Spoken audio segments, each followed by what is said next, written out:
السلام علیکم ورحمۃ اللہ وبرکاتہ۔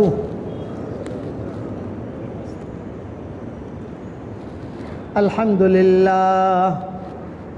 للہ نحمده ونستعینه ونستغفره ونؤمن به ونتوکل علیہ ونعوذ باللہ من شرور انفسنا ومن سیئات اعمالنا ونعوذ باللہ من شرور انفسنا ومن سیئات اعمالنا من يهده اللہ فلا مضل له ومن يضلله فلا هادي له ونشهد أن لا إله إلا الله وحده لا شريك له ونشهد أن سيدنا ومولانا محمدا عبده ورسوله صلى الله عليه وعلى آله وأصحابه وبارك وسلم تسليما كثيرا كثيرا اما بعد فاعوذ باللہ من الشیطان الرجیم بسم اللہ الرحمن الرحیم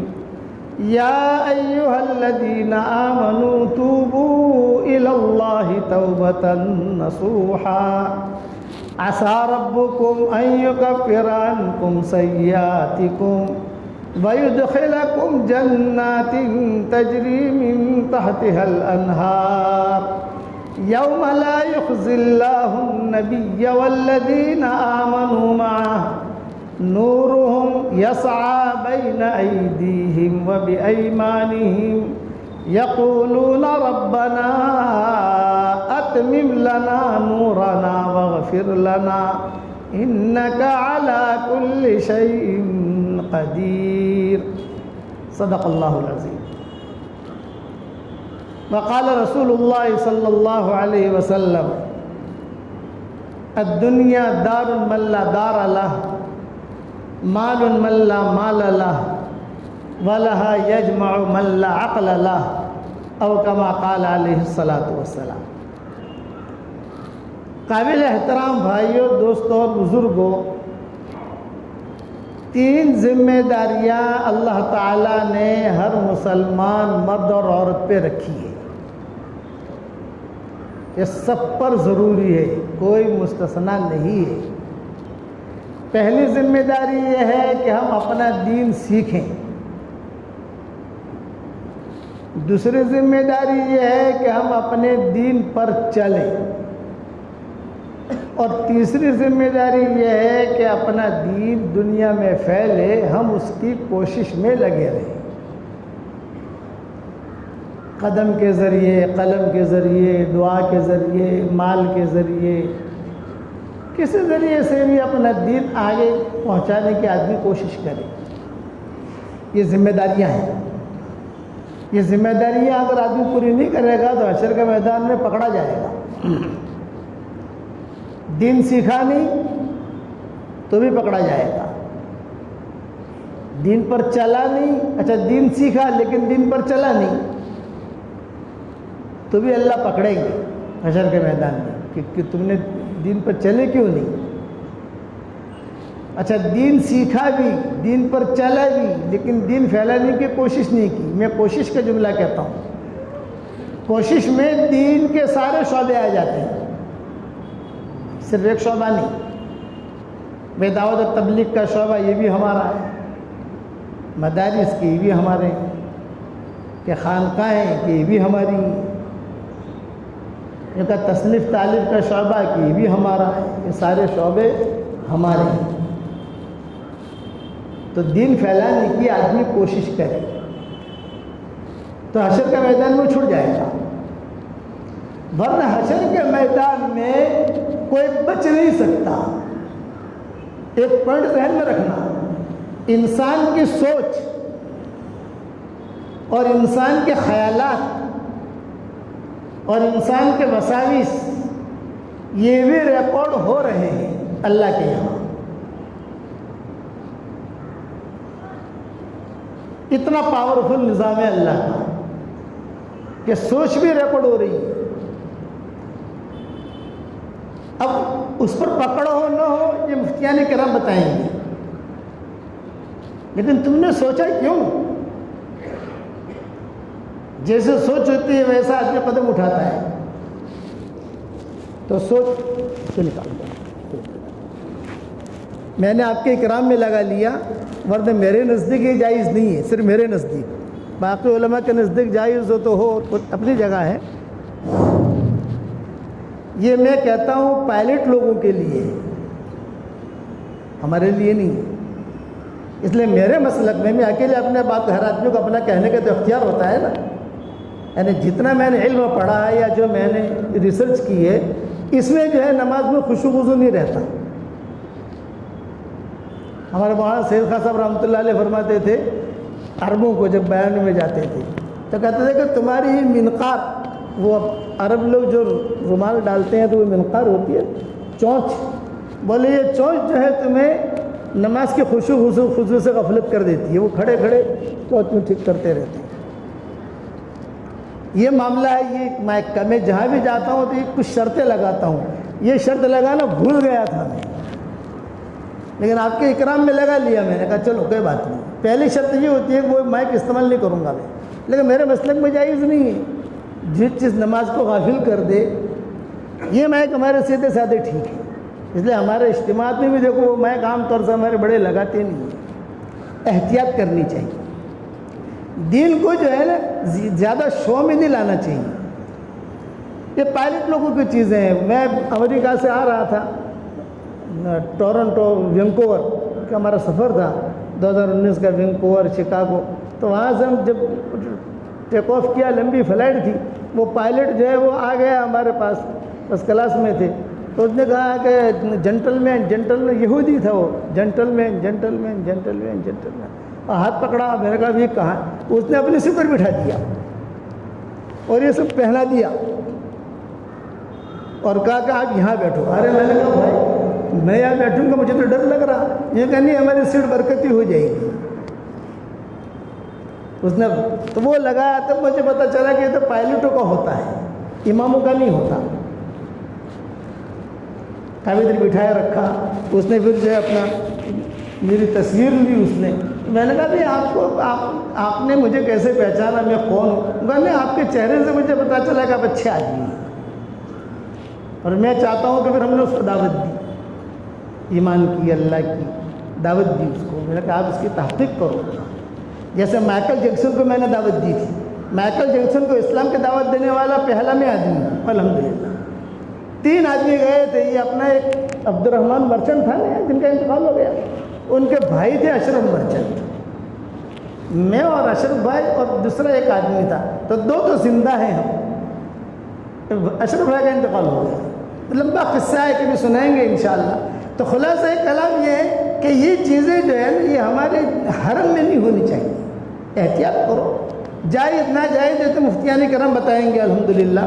ہم حرام تو کہیں گے نہیں. ہمارے والد صاحب رحمۃ اللہ علیہ فرماتے تھے کہ بھی فتویٰ نہیں دینا لیکن اپنی رائے بتا دینا. یہ میرے ابا فرماتے تھے. تو میں آپ حضرات کو آج ایک اہم ہدیہ دینے آیا ہوں. اس ہدیے پر عمل کرو گے تو انشاءاللہ بہت فائدہ ہوگا. اور وہ ہدیہ، اچھا میں ہدیہ نہیں دے رہا، یہ تو حضور صلی اللہ علیہ وسلم بتا چکے ہیں، میں ان کے بات نقل کر رہا ہوں. الفاظ میرے ہیں، سمجھانے کا جو ڈھنگ ہوتا ہے وہ میرا ہے. آج جمعہ کا دن ہے، تو حدیث شریف میں آتا ہے کہ جمعہ کی نماز کے بعد فوراً نہیں، مغرب تک. حدیث میں مغرب تک کا جملہ نہیں ہے، لیکن بعد صلاۃ الجمعہ کا جملہ ہے کہ بعد غروب تک پہنچ جاتا ہے. یعنی غروب کے بعد اس کی فضیلت نہیں رہے گی. کوئی آدمی جمعہ کی نماز کے بعد، سنتوں کے بعد 7 مرتبہ سورہ اخلاص پڑھ لے اور 7 مرتبہ سورہ فلق پڑھ لے اور 7 مرتبہ سورہ ناس پڑھ لے، تو حضرت محمد صلی اللہ علیہ وسلم فرماتے ہیں کہ اگلے جمعہ تک اللہ تعالیٰ اس کی ہر برائی سے حفاظت کرے گا. ایکسیڈنٹ نہیں ہوگا، بری بیماری نہیں لگے گی، بری خبر نہیں آئے گی، تو ٹینشن والی بات نہیں ہوگی. یہ حدیث نہیں. اچھا، اس حدیث کے حوالے میں میری کتابوں میں ڈھیروں جگہ لکھ چکا ہوں، جتنی کتابیں لکھتا ہوں جو ہمارے ترجمے آتے ہیں یہ آتے ہیں سب حوالے ہم لکھتے جاتے ہیں، پھر واٹس ایپ پر ہمارے سبق چلتے ہیں، شاید آپ کے بنگلور میں بھی پہنچ جاتے ہوں گے کہیں نہ کہیں سے، تو اس میں بھی ہم حوالے دیتے رہتے ہیں۔ لیکن اس کا قصہ کیا ہوا یہ بتا رہا ہوں آپ کو۔ وہ قصہ یہ ہوا کہ 1977 میں ہمارے ساتھ ہمارے والد صاحب رحمۃ اللہ علیہ، ہمارے حضرت جی رحمۃ اللہ علیہ، حضرت شیخ الحدیث مولانا زکریا صاحب رحمۃ اللہ علیہ، پورا قافلہ ان حضرات کے ساتھ ہم حج میں تھے۔ 1977 کی بات ہے۔ جمعہ کی نماز کے بعد حتیم کے سامنے مطاف میں بیٹھا ہوا تھا، میرے قریب ایک دو آدمیوں کو چھوڑ کر ایک بڑے میاں بہت خوبصورت لہیم شہید اور ماشاءاللہ داڑھی بھی سفید، وہ میرے پاس یوں کھسکتے آئے، بیٹا تجھے ایک ہدیہ دوں؟ میں سمجھا ریال دیں گے، کچھ پیسہ دیں گے۔ ہدیہ کا جملہ جب آدمی سنتا ہے اور پھر تنہائی میں آدمی کہے تو آدمی کے ذہن اسی طرف جاتا ہے، فطری چیز ہے۔ میں نے کہا دیجئے، تو انہوں نے کہا دیکھا جمعہ کا دن ہے، جمعہ کی نماز تو نے پڑھ لی، جمعہ کی نماز کے بعد 7 مرتبہ سورہ اخلاص پڑھ لیا کر، سورہ فلق پڑھ لیا کر، سورہ ناس پڑھ لیا کر، تو اگلے جمعہ تک اللہ تعالیٰ ہر برائی سے، ہر مکروہ سے، ہر بری خبر سے، ہر بری چیز سے اللہ تیری حفاظت کرے گا۔ میں نے کہا، اور اس نے کہا پلے باندھ لے بیٹا، اس نے کہا پلے باندھ لے، ٹھیک ہے۔ آگے بڑھا، ہمارے والد صاحب رحمۃ اللہ علیہ بیٹھے ہوئے تھے، حضرت جی بیٹھے ہوئے تھے، تو بھی کیا کہا بڑے میاں نے؟ میں نے کہا حضرت یہ بتایا مجھے، ہنس دی حضرت، مسکرا دیے، ابا مسکرا دیے۔ لیکن چونکہ یہ بات مجھے حدیثوں میں نہیں ملی تھی، میری ایک عادت ہے کہ جو بات حدیث کی ہو، سند ہو اور پکی ہو، وہ میں اسے آگے ریلے کرتا ہوں، پھیلاتا ہوں۔ لیکن جو بات اگر پکی نہیں ہے، دل کو کھٹک رہی ہے، تو اس بات کو ہم آگے نہیں پھیلاتے۔ حدیث میں لیکن عمل کرنا شروع کر دیا، میں پڑھنے میں تو کوئی گناہ ہے ہی نہیں، پڑھو۔ لیکن پھر جب یہ کتابیں لکھنی شروع کی، سفر ہوئے اور حدیثیں لکھنی شروع کی، یہ حدیث سامنے آئی، وہ بڑے میاں یاد آئے۔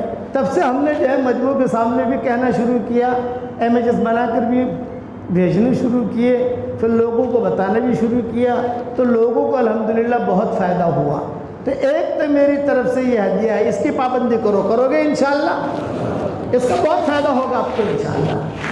دوسرا ایک ہدیہ دیتا ہوں کہ 24 گھنٹے میں کم سے کم 100 مرتبہ سورہ اخلاص پڑھنے کی عادت ڈال دو۔ ہر فرض نماز کے بعد آسان طریقہ یہ 20 مرتبہ پڑھ لو، سنت کے بعد، نفلوں کے بعد۔ اور اگر ہر فرض نماز کے بعد نہیں پڑھ سکتے تو موٹر چلاتے پڑھ لو، ایک ساتھ پڑھنا ضروری نہیں ہے۔ اور ہر مرتبہ بسم اللہ الرحمن الرحیم پڑھنا بھی ضروری نہیں ہے کہ جب کھانا شروع کرتے ہیں تو ایک مرتبہ بسم اللہ الرحمن الرحیم پڑھتے ہیں، ہر لقمے پر بسم اللہ نہیں پڑھتے۔ ہر لقمے پر بسم اللہ پڑھو گے تو کھاؤ گے کیا؟ اگر آدمی جو ہر لقمے پر بسم اللہ الرحمن الرحیم پڑھے گا تو کھائے گا کیا؟ نہیں کھا سکتا ہے۔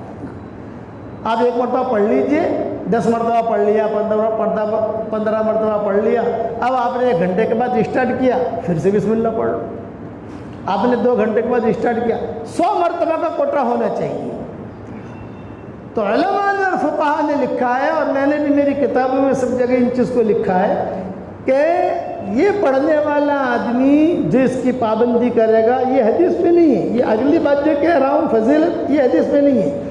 سورہ اخلاص کی فضیلت تو صحیح حدیثوں میں دوسرے اعتبار سے بہت آئی ہے، لیکن یہ اگلی بات جو بتا رہا ہوں کہ اس کے بعد جو دعا مانگے گا اللہ اس کی دعا قبول کرے گا۔ تو میرے والد صاحب رحمۃ اللہ علیہ کبھی کبھی ان کا مزاج میں مذاق کرنا یا مزاحی جملہ نہیں تھا، ہر وقت سنجیدہ رہتے تھے، لیکن کبھی کبھی وہ ہمارا مذاق بھی کرتے تھے، بیٹا 100 مرتبہ سورہ اخلاص پڑھنے کی عادت ڈال دے. صحیح حدیث میں آتا ہے کہ 10 مرتبہ جو آدمی سورہ اخلاص پڑھے تو جنت میں ایک محل تیار ہو جاتا ہے. تو 100 مرتبہ پڑھے گا تو 10 محل تو پکے ہیں ہی, اس میں تو کوئی شک ہے ہی نہیں. تو روزانہ کے 10 محل تو جنت میں تیار ہوں گے ہی ہوں گے, وہ تو ہے ہی. لیکن جو اللہ جنت میں دینے پر قادر ہے وہ اللہ مکہ مدینہ میں بھی دینے پر قادر ہے, وہ اللہ بمبئی میں بھی دینے پر قادر ہے. تو 10-15 محل اللہ یہاں بھی اتار دے گا. یہ ابا کہتے تھے. اور اس کی عادت ڈال, تو جو دعا مانگے گا اللہ تعالیٰ دعا قبول کرے گا. تو یہ بھی میری طرف سے آپ کو ہدیہ ہے. یہ ہدیہ میری طرف سے, اس ہدیوں کو میں کہتا ہوں جاندار, شاندار, مالدار, دیندار. یہ جو 100 مرتبہ سورہ اخلاص والا ہے, اس کا نام رکھا ہے میں نے جاندار, شاندار, مالدار, دیندار. یہ ہدیہ ہے. اچھا, جب نواب مسجد میں ہمارے پروگرام ہوتے تھے بمبئی میں, اب تو بڑھاپے کی وجہ سے پروگرام انہیں بند کر لیے, تو ہم نے اس وقت میں وہاں خواتین بہت آتی تھی بیانوں میں وہاں. تو ہم نے کہا دیکھو اپنے لیے ہر آدمی اپنا بینک بیلنس تیار کرتا ہے, جوانی میں کماتا ہے, پراپرٹی بناتا ہے. میں نے کہا مرنے کے بعد تمہیں ایک چیز کام آئے گی, میں بتا دوں. وہ کہتے بتا. میں نے کہا قرآن کے حروف کے برابر سورہ اخلاص پڑھ کر اپنے لیے رکھ لو. اور قرآن کے حروف کتنے؟ 3,40,000 کوئی کہتا ہے, کوئی 3,45,000 کہتا ہے, کوئی 4 لاکھ کہتا ہے. تو میں کہتا ہوں کہ یہ اختلاف پہ پڑھو مت, 5 لاکھ راؤنڈ فگر پکڑ لو کہ 5 لاکھ سے یعنی نیچے ہی ہے, اوپر نہیں ہے. بھئی ابن کثیر نے کچھ لکھا ہے, قرطبی نے کچھ لکھا ہے, کسی نے کچھ لکھا ہے, سب نے لکھا ہے. اب وہ اختلافات میں کہاں پڑھے گا آدمی؟ راؤنڈ فگر 5 لاکھ پڑھ لو. 5 لاکھ مرتبہ پڑھ کر اپنی زندگی میں اپنا وظیفہ کر لو. تو مرنے کے بعد انشاءاللہ میں آپ کو یاد آؤں گا کہ مولانا نے کتنی بڑی چیز بتائی ہم کو. اس بیان میں ایک ڈاکٹر نہیں تھی. اس وقت میں وہ شکاگو میں 3 سال کے بعد یا 4 سال کے بعد اس کا مجھے فون آیا کہ مولانا الحمدللہ جب سے میں نے سنا میں نے 5 لاکھ مرتبہ پورا کر لیا, اور سب سے پہلے میں نے آپ کو ہدیہ دے دیا, اور اب مولانا میں نے اپنے لیے شروع کیا ہے. لیکن یہ خوشخبری دیتی ہوں, وہ ڈاکٹر نہیں کہہ رہی ہے کہ خوشخبری دیتی ہوں کہ اس کی برکت سے اللہ جل جلالہ من والہ نے, مجھے یاد نہیں ہے کہ میرا کوئی کام اٹک گیا ہو. سب کا, میرا سارا داماد ڈاکٹر, میری بیٹیاں ڈاکٹر, اور سارے کے سارے. اور مولانا یہ جتنے بھی عرب کے لوگ آتے ہیں بڑے بڑے مشائخ, ان کا آپریشن میں خود کرتی ہوں. اور ڈر لگتا ہے بڑے بڑوں کا آپریشن کرنا, بڑوں بڑوں کا ٹریٹمنٹ کرنا بھی, لیکن اللہ مجھے کامیاب کرتا ہے. اس وقت میں ٹاپ 1 ہوں کینیڈا اور امریکہ میں, مسلمان ڈاکٹر ہیں. وہ بھی میمن ہے, یہ بتا دو, وہ ڈاکٹر نہیں بھی میمن ہے. یہ اس نے مجھے کہا. کچھ دنوں پہلے میں گھر سے نکل رہا تھا, فون آیا. بھی کون ہے؟ تو فلاں ڈاکٹر نہیں آئی ہے, نیچے کھڑی ہے. کیوں؟ تو ملاقات کے لیے آئی. ارے میں نے کہا اتنی بڑی ڈاکٹر نہیں, ہم کیا کریں گے؟ اچھا میں نے کہا گھر والوں کا بلا لو. وہ آئی, اس کے بچے بھی ساتھ تھے, یہ بھی تھے. حضرت میں ملنے کے لیے آئی ہوں, صرف کوئی تکلیف نہیں دوں گی. نہیں بیٹھیے بیٹھیے, ان کا اکرام کیا. ہماری منتخب 26 صورتیں یہ آئی, پھر ہمارا قرآن کا ترجمہ آ گیا ریاض القرآن, وہ پیش کیا, پھر تصویریں دی, بہت خوش ہو کر گئی. پھر ہمارا امریکہ کا سفر ہوا. جو امریکہ کا سفر ہوا تو جیسے بنگلور میں جیسے پروگرام لسٹ بنے, فلاں جگہ فلاں جگہ فلاں جگہ فلاں جگہ, تو ہمارا Vancouver, Toronto, Los Angeles, San Francisco اور شکاگو, یہاں 1 رات 2 راتیں 3 راتیں ایسا پروگرام تھا.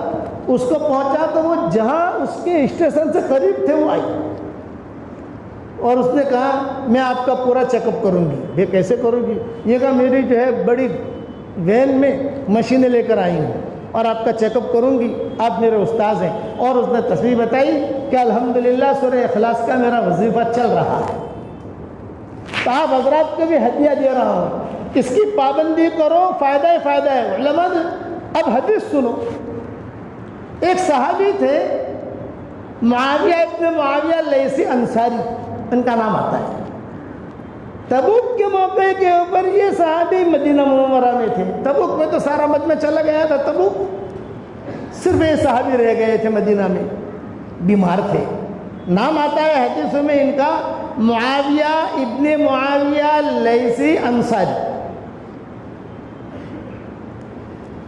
انتقال ہوا.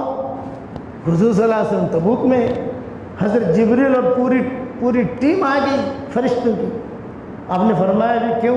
یہ فرمایا آج صرف اتنا پوچھنے آئے ہیں کہ معاویہ ابن معاویہ لیثی انصاری کا انتقال ہو گیا ہے، تو ان کا جنازہ ہم وہاں پڑھیں یا ان کا جنازہ لے کر یہاں آئیں تبوک؟ آپ یہاں پڑھیں گے. آپ نے فرمایا بھی یہاں لے آؤ. چنانچہ ان کا جنازہ مدینہ منورہ سے یہ فرشتے لے کر آئے تبوک. حضور صلی اللہ علیہ وسلم نے جنازہ پڑھا، دعائے مغفرت کی. اب حضور صلی اللہ علیہ وسلم نے حضرت جبریل سے پوچھا، جبریل لوگ مرتے ہیں، دفن ہو جاتے ہیں، ان کا اتنا اکرام کیوں ہوا؟ تو حضرت جبریل نے کہا ان کا اتنا اکرام اس لیے ہوا ہے کہ یہ سورہ اخلاص بہت پڑھتے تھے. یہ روایتوں میں آتا ہے. یہ ایک حدیث. دوسری حدیث سے بزرگ غفاری رضی اللہ تعالیٰ نے بیٹھے ہوئے تھے حضور صلی اللہ علیہ وسلم کے پاس. حضرت جبریل آئے اور کہا اہذا ابا ذر یا رسول اللہ، کیا یہ ابو ذر ہے؟ آپ نے فرمایا ہاں یہ ابو ذر ہے. پھر آپ نے فرمایا تم ابو ذر کو کیسے پہچانتے ہو؟ تو حضرت جبریل نے کہا اس میں دو صفتیں ہیں، آسمانوں میں دھوم مچی ہوئی ہے، مدینہ والے ان کو اتنا نہیں پہچانتے جتنا آسمان والے پہچانتے ہیں. تو آپ نے فرمایا دو صفتیں کون سی؟ یہ فرمایا ایک تو یہ کہ ان کے اخلاق اچھے ہیں، دوسرا یہ کہ سورہ اخلاص بہت پڑھتے ہیں. یہ فضیلتیں 3 مرتبہ سورہ اخلاص پڑھو، یہ قرآن پڑھنے کے برابر ثواب. یہ تو صحیح حدیث ہے، یہ تو حدیث سے سنا دی. اب میرے ساتھ جو قصہ ہوا وہ سن لو. نواب مسجد میں بیان کا، اب تو کئی لوگوں نے، میں ابھی کسی جگہ پروگرام میں گیا تھا تو گجرات کا کوئی علاقہ تھا، تو وہاں بیان کے بعد بیٹھا تھا ایک مولوی صاحب آئے، انہوں نے کہا کہ یہ آپ صرف سگنیچر کر دیجیے. میں نے کہا بھائی سگنیچر کیوں کروں یار، تو اوپر کچھ لکھ دے گا اور میری پراپرٹی لے لے گا، ایسا تو ہم کرتے ہی نہیں ہیں. سیدھے سادھے مولوی صاحب تھے. انہوں نے کہا مولوی صاحب جب سے آپ نے سورہ اخلاص کا وظیفہ بتایا ہے میں 5 لاکھ مرتبہ تو پڑھ چکا ہوں، دوسرا 5 لاکھ مرتبہ چالو ہے میرا اور میری بیوی کا. تو میں تو آپ کا خاص شاگرد ہوا. تو میں نے علماء سے پوچھا جو ہمارے میزبان تھے، جیسا ابھی ہمیں کوئی یہاں کہتا ہے بھی ہمارے یہاں آؤ ہمارے یہاں، ہم کہتے ہیں کہ بھائی ہمارے میزبان سے پوچھو، سب جگہ تم جا نہیں سکتے. تو مولانا شبیر صاحب کا نام لے لیتا ہوں، مولانا عاصم صاحب کا نام لے لیتا ہوں، بھائی ہمارے میزبان ان سے پوچھو، یہ ہمارا پروگرام بنائیں گے. جو ہمارے میزبان تھے ان سے پوچھا تو انہوں نے کہا یہ بہت اچھے آدمی ہیں، سورہ اخلاص پڑھتے رہتے ہیں، آپ سگنیچر کر سکتے، کوئی حرج نہیں. تو میں نے پھر دستخط کر دیے. یہ تو میرا قصہ ہوا، لیکن جو قصہ سنانا چاہتا ہوں وہ عجیب ہے. نواب مسجد میں بیان کر کے نکلا، ایک لڑکی کھڑی ہوئی تھی پردے کے ساتھ. اس نے کہا ابو جی میری ایک بات سن لیجیے ابو جی. میں نے کہا بولو بیٹا. یہ کہا میری عمر 28 سال کی ہو گئی ہے اور کہیں سے رشتہ آتا نہیں. میں نے کہا بیٹی میں تجھے ایک جاندار شاندار مالدار دیندار وظیفہ بتاؤں گا، تو کرے گی؟ کہا ابو جی ضرور کروں گا. میں نے کہا روزانہ 100 مرتبہ سورہ اخلاص پڑھنے کی عادت ڈال دے اور ایام ہو تو مت پڑھنا. اتنا کہہ دیا. اس نے کہا میں ضرور پڑھوں گی. ابو جی بسم اللہ پڑھوں؟ میں نے کہا ہر مرتبہ پڑھنے کی ضرورت نہیں ہے، جب شروع کرے تو پڑھ بس، ہر مرتبہ پڑھنے کی ضرورت نہیں. اب وہ روانہ ہوئی تو میرے ہاتھ میں تسبیح تھی میری. میں نے کہا دیکھ بیٹا یہاں. وہ آئی. یہ کہا میں نے تجھے جاندار شاندار مالدار دیندار وظیفہ تو بتا دیا، یہ میری تسبیح ہے. یہ بھی میں نے کہا جاندار شاندار مالدار دیندار یہ تسبیح ہے، یہ تسبیح میں تجھے ہدیہ دیتا ہوں، اس تسبیح پر پڑھنا. اور وہ تسبیح میں نے دے دی، اس کو پڑھنا شروع کر دیا. دوسرا سال میں گیا وہاں تو وہی لڑکی میں کار میں بیٹھ رہا تھا، میری تسبیح کر کے کھڑی ہوئی اور ایک بچہ گود میں لیے ہوئے کھڑی ہوئی. میں سمجھ گیا تسبیح میری ہے. اس نے کہا ابو جی الحمدللہ یہ آپ کی جاندار شاندار مالدار تسبیح میرے ہاتھ میں ہے اور جاندار شاندار مالدار وظیفہ بھی میں نے کیا. اللہ تعالیٰ نے مجھے لڑکا دیا اور اللہ نے مجھے بہت مال دیا. اتنا زور سے بہت کہا کہ بہت مال دیا. میں نے کہا اللہ کا شکر ادا کر. جب اللہ نے تجھے دیا ہے تو اسٹاک مت کرنا. اسٹاک کرے گی تو اسٹاک ہو جائے گا. اسٹاک مت کرنا یعنی دیتی رہنا, لوگوں پر خرچ کرتی رہنا, مدرسوں میں یتیموں پر, بیواؤں پر خرچ. اس نے کہا ابو جی میں ضرور کروں گا, لیکن ابو جی خوشخبری اور سناتی ہوں. سنا یہ کہا ابو جی میرے جب شادی ہو گئی تو لڑکیاں آتی تھی میرے پاس. ارے حلیمہ, اس کا نام حلیمہ تھا, ارے حلیمہ تو اتنی اسمارٹ نہیں ہے, ہم تو تجھ سے زیادہ اسمارٹ ہے, تیری شادی کیسے ہو گئی؟ تو میں کہتی تھی جاندار, شاندار, مالدار, دیندار, تصویر بتا دیتی تھی. اور تم بھی پڑھو. ابو جی تقریباً سب کی شادیاں ہو گئی ہیں الحمدللہ, اور ہو رہی ہیں. تو بنگلور والوں میں بھی آپ کو یہ ہدیہ دے کے جا رہا ہوں. جمعہ کی نماز کے بعد 7 مرتبہ سورہ اخلاص, 7 مرتبہ سورہ فلق, 7 مرتبہ سورہ ناس, اس کے پڑھنے کی عادت ڈال دو تو اگلے جمعہ تک انشاءاللہ محفوظ رہو گے ہر برائی سے, ہر مکروہ سے. اور یہ 100 مرتبہ سورہ اخلاص کی عادت ڈالو گے انشاءاللہ. اب یہ جاندار, شاندار, مالدار تصویر کس کو دوں؟ میں امام صاحب کو دے دیتا ہوں, یہ سامنے بیٹھے ہیں. 2 باتیں ہو گئی. تیسری حدیث سن لو, یہ بھی حدیث ہے کہ جو جمعہ کی نماز کے بعد 100 مرتبہ سبحان اللہ العظیم و بحمدہ پڑھنے کا اہتمام کرے گا تو اس کے ماں باپ کے 12,000 گناہ معاف ہوں گے. ماں کے 12,000 گناہ معاف, باپ کے 12,000 گناہ معاف, اور پڑھنے والے کے 1,00,000 گناہ معاف ہوں گے. یہ حدیث بھی میں نے میری کتابوں میں لکھ دی ہے, واٹس ایپ پر کئی جگہ ساری جگہ پہنچ بھی گئی ہے. سبحان اللہ العظیم بحمدہ 100 مرتبہ پڑھنے میں زیادہ سے زیادہ وقت کتنا لگتا ہے؟ 2 منٹ 3 منٹ. اچھا, اور صحیح حدیثوں میں آتا ہے, اگلے جو بات کہتا ہوں, صحیح حدیثوں میں آتا ہے کہ سبحان اللہ العظیم بحمدہ 1 مرتبہ پڑھنے سے جنت میں کھجور کا درخت لگ جاتا ہے. اور جنت میں کھجور کا درخت لکڑی کا نہیں ہوتا, وہاں سونے کے تنے ہوتے ہیں, سونے کی ڈالیاں ہوتی ہیں. تو اتنا پڑھ لو, اللہ تعالیٰ بہت فائدہ دے گا. اب چوتھی بات کہ اللہ جل جلالہ عما نوالہ نے حضور صلی اللہ علیہ وسلم کے ذریعے سے ہمیں ایسی دعائیں بتائی ہیں کہ وہ دعا کا آدمی اگر اہتمام کرے تو کبھی بھی نامراد نہیں ہو سکتا. حضور صلی اللہ علیہ وسلم نے موقع کی دعائیں بتائی ہیں. ایک دعا حضور صلی اللہ علیہ وسلم نے ایسی بتائی ہے کہ آدمی اگر اسے پڑھ لے تو اس وقت میں دنیا میں جتنے مسلمان مرد اور عورتیں ہوں گی ان سب کے برابر اللہ اسے نیکیاں دے گا. یہ تو میں بالکل نیچے اتر کے بات کر رہا ہوں, نیچے اتر کر بالکل آخری درجے کی. ورنہ علماء نے کیا لکھا ہے؟ علماء نے لکھا ہے کہ نہیں, آدم علیہ السلام کے زمانے سے لے کر قیامت تک جتنے مسلمان مرد اور عورتیں, جنات مسلمان مرد اور عورتیں آئیں گی ان سب کے برابر نیکیاں ملیں گی. میں نے وہ قول چھوڑ دیا. بعض علماء نے لکھا ہے کہ اس وقت میں جب ہم پڑھ رہے ہیں اس وقت میں جتنے جنات ہوں گے مسلمان مرد عورتیں وہ بھی اور انسان بھی, میں نے وہ قول چھوڑ دیا. آخری قول صرف پکڑ لیا. اس پر سب کا اتفاق ہے اور یہ حدیث بھی صحیح ہے. اگر آپ حضرات کو تو وہ دعا آپ کو سکھا دوں بھائی, ارے بنگلور والا بتاؤ سکھا دوں؟ آپ پڑھ لو میرے ساتھ. ربنا اغفر لی ولوالدی وللمؤمنین یوم یقوم الحساب.